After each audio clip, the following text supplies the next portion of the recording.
Graça e paz, e vamos então, continuando a nossa leitura aqui, ó, o ego transformado, já mexeu aí? Aqui já, hein? Como alcançar uma visão transformada do eu? Como Paulo alcançou esse bendito autoesquecimento? Com certeza, ele mostra de que maneira isso ocorreu, mas temos de examinar com atenção o que ele diz. Primeiro, o apóstolo afirma: não me importo com o que vocês pensam, tão pouco com o que eu penso. Em outras palavras, Paulo não dependia do veredito de cristãos de Corinto, nem dependia do seu próprio veredito. Em seguida, ele afirma: embora eu esteja consciente de que não há nada contra mim, nem por isso me justifico. A palavra traduzida aqui por justifico está relacionada a uma palavra também traduzida por inocente, e é a mesma que Paulo usa em Romanos e em Gálatas. Aqui, para o apóstolo, mesmo que sua consciência esteja limpa, isso não o torna inocente. O que Paulo busca e o que Madonna busca, o que todos buscamos, é um veredito definitivo que afirme que somos importantes e valiosos.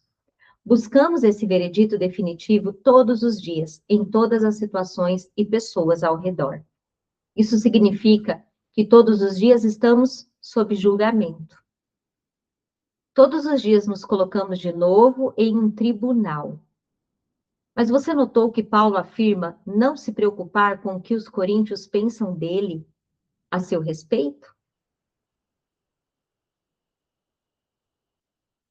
Mas você notou que Paulo afirma não se preocupar com, com o que os coríntios pensam dele ou com o que qualquer tribunal humano pense a seu respeito? É estranho que ele se refira a tribunais. Afinal, os coríntios não formavam um tribunal. Olha isso, gente, que interessante. Olha isso. No meu entendimento, Paulo está usando uma metáfora. E com isso afirma que o problema da autoestima, seja ela alta ou baixa, é que todos os dias voltamos ao tribunal. Dia após dia, nos vemos de novo sob julgamento. É assim que funciona a identidade de cada pessoa. Em um tribunal, temos acusação e defesa. E tudo o que fazemos serve de prova para a acusação e para a defesa. Em alguns dias, sentimos que estamos vencendo o julgamento, em outros que estamos perdendo. No entanto, Paulo conta que descobriu o segredo. O julgamento dele já está encerrado. Ele já deixou o tribunal. O processo foi concluído, acabou, porque o veredito definitivo foi anunciado. Como isso aconteceu? Paulo explica de maneira simples. Ele sabe que ninguém poderá justificá-lo. Ele sabe que nem mesmo ele poderá se inocentar. E o que ele afirma, então? Ele afirma que é o Senhor quem o julga. A opinião de Deus é a única que interessa. Você já notou que é somente no Evangelho de Jesus Cristo que o veredito é dado antes de desempenharmos nossas ações? O ateísta pode dizer que sua autoimagem advém de ele ser uma pessoa correta. Ele é uma pessoa correta e espera um dia receber um veredito que confirme isso. Seu bom desempenho leva a esse veredito. Também para o budista, o bom desempenho conduz a esse veredito.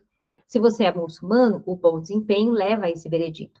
Isso significa que todo dia você se vê no tribunal, todo dia você está sob julgamento. E esse é o problema. Mas Paulo está dizendo que no cristianismo, o veredito é que leva ao desempenho. Não é o desempenho que leva ao veredito. No cristianismo, no momento em que cremos, Deus afirma: este é o meu filho amado, de quem me agrado. Mateus 3,17. Este é o meu filho amado, de quem me agrado. Vejamos também Romanos 8,1, que diz: portanto, agora já não há condenação alguma para os que estão em Cristo Jesus. No cristianismo, assim que cremos, Deus nos imputa as ações perfeitas de Cristo, seu desempenho, como se fossem nossas, e nos adota como filhos. Ou seja, Deus pode nos dizer exatamente o que disse a Cristo: tu és o meu filho amado, de quem me agrado. Como dissemos, o veredito já foi anunciado. E agora seu desempenho, e agora meu desempenho, minhas ações se dão com base no veredito. Como Deus me ama e me aceita, não preciso fazer as coisas apenas para melhorar o currículo. Não tenho de fazer as coisas para parecer bom. Faço-as só pela alegria de realizá-las. Ajudo as pessoas porque quero de fato ajudar, não para me sentir bem, não para preencher um vazio. Com todas as outras formas de identidade e com todos os outros distintivos ou comendas com o que nos premiamos, o que sempre ocorre é que o veredito provém do desempenho. Podemos nos sentir seguros ao nos rotularmos de pessoas corretas, religiosas, decentes, seja o que for, nada muda. O desempenho ou as nossas ações levam ao veredito. Mas o veredito nunca chega. Madonna afirmou isso, e ela entende do assunto. Madonna faz coisas que nem você e nem eu jamais faremos, mas não são suficientes. Madonna é talentosíssima, é ousada. Mesmo assim, apesar de tudo que realiza, ela confessa que ainda não encontrou o mais elevado veredito que procura. O desempenho jamais alcança o veredito supremo. No cristianismo, todavia, o veredito nos garante o desempenho. Acredite, o veredito de fato nos garante o desempenho. Como assim? A resposta de Paulo é que ele deixou o tribunal, não está mais sendo julgado. Por quê? Porque Jesus Cristo foi julgado em seu lugar. Jesus esteve diante do tribunal. Ele esteve sob julgamento. Foi um julgamento injusto de um tribunal corrupto, mas ele não reclamou. Igual a ovelha perante os tosqueadores, ele ficou calado. Ele foi golpeado, espancado, morto. Por quê? Para nos substituir.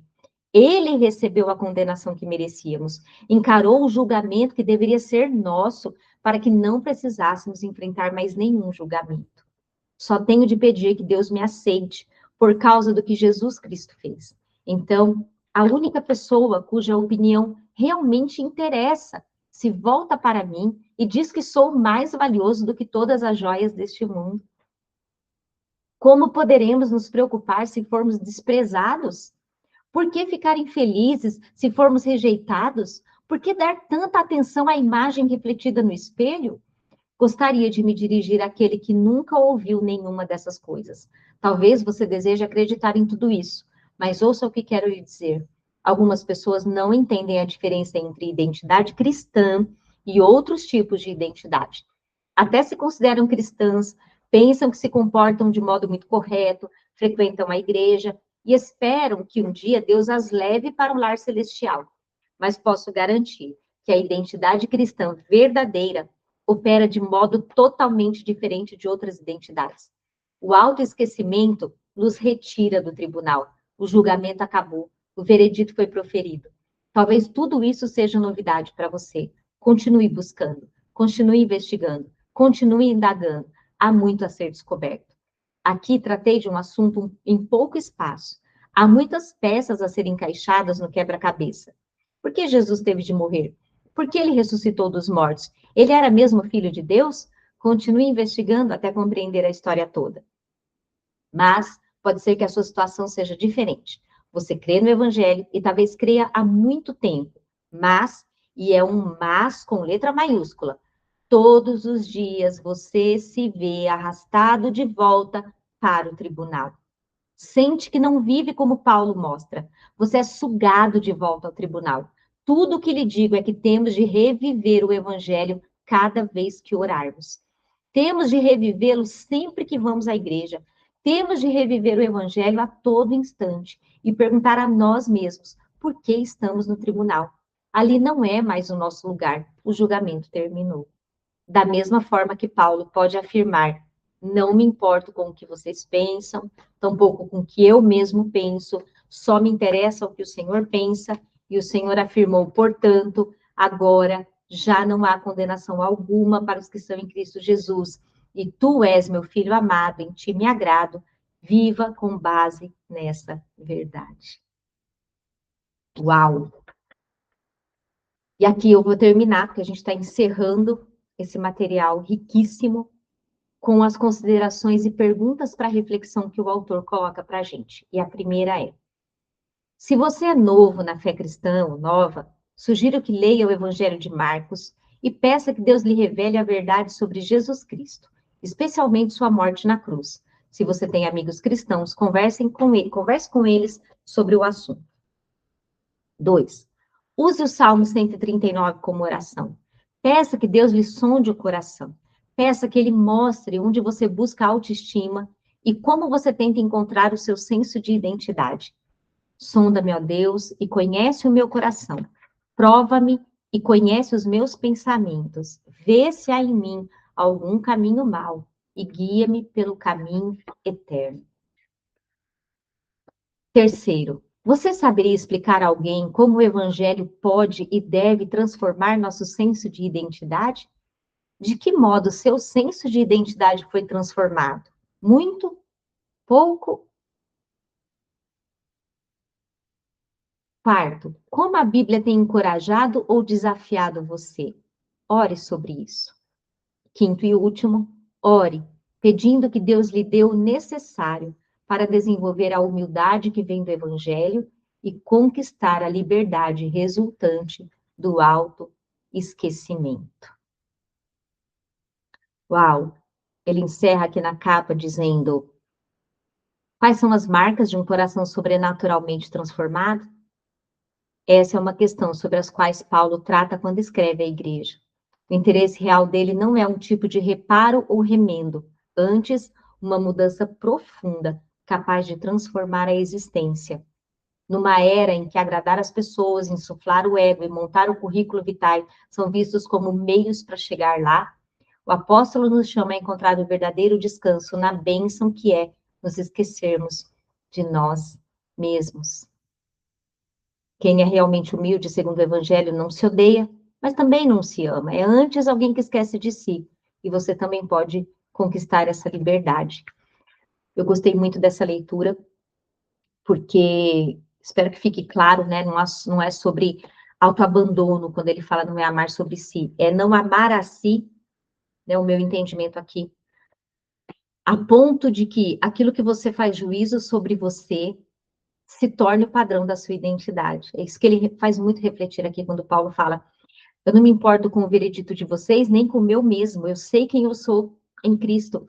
E aí ele não se coloca nesse lugar de condenação pelos erros que comete, mas ele não fica querendo ser validado por aquilo que ele faz de certo. Então, é uma correção da rota do nosso coração, é uma correção da motivação.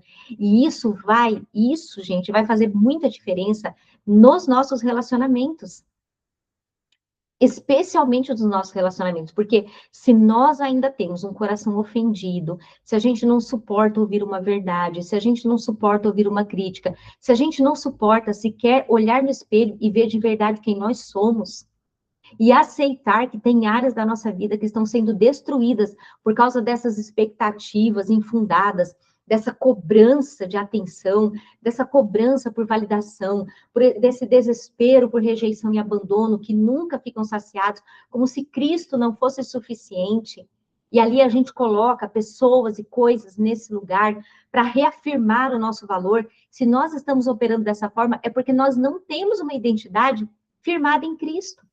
E aí ele traz isso. Vocês têm que buscar um lugar onde nem o que vocês pensam sobre si mais importa. Então, se eu fui abandonada, se eu fui rejeitada, se eu fui humilhada, eu sei quem eu sou em Cristo.